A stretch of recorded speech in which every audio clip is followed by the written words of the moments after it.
Hello everybody, this is Danny from Deep South Homestead. We're out here in our okra patch today. This is the Star of David okra that we have here. It has not bore since we planted it last spring. Now this is in August. This is August the 6th. We started 2 days ago. All of a sudden, the Star of David has started producing like crazy. We're picking it every day now, and we're just getting bunches of it.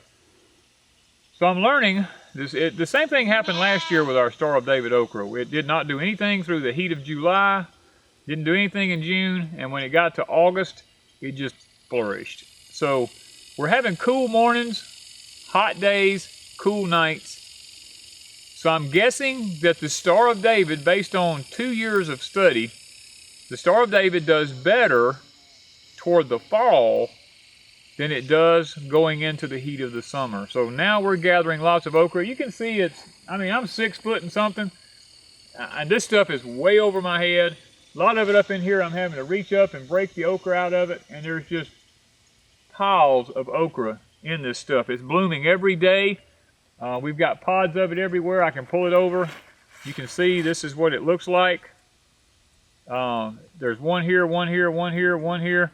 And it's just amazing at how it's doing. And I know y'all are probably wondering why there's no leaves on the bottom. Every time I cut a pod of okra off, a lot of times I cut the leaf off with it because that leaf is useless anymore. It doesn't serve a purpose. And I like good airflow through my okra. If we get good airflow, then the blooms, they dry out good. The okra pollinates good. It's just better if you can take some of the leaves off to get the airflow through it. And we've got it spaced out evenly through here. And it does a lot better doing that. You see a lot of stuff has been pulled up, laying on the ground. That's where it was just too thick. We thought it would make it that, but it didn't. So we went through pulling it up, thinning it out, throwing it on the ground.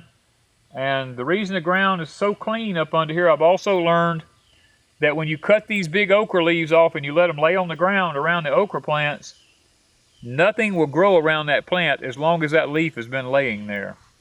And it makes for a clean ground through here. We haven't weeded, we haven't hoed, we haven't done anything. All we've done is cut the leaves off and laid them on the ground underneath the okra plants. And for some reason that I'm not aware of, it keeps weeds from growing here at Deep South Homestead. Now it may not happen where you live, but it happens here.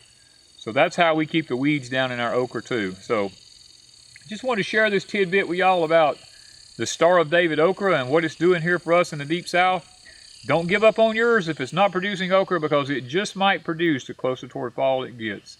So thank you from Deep South Homestead.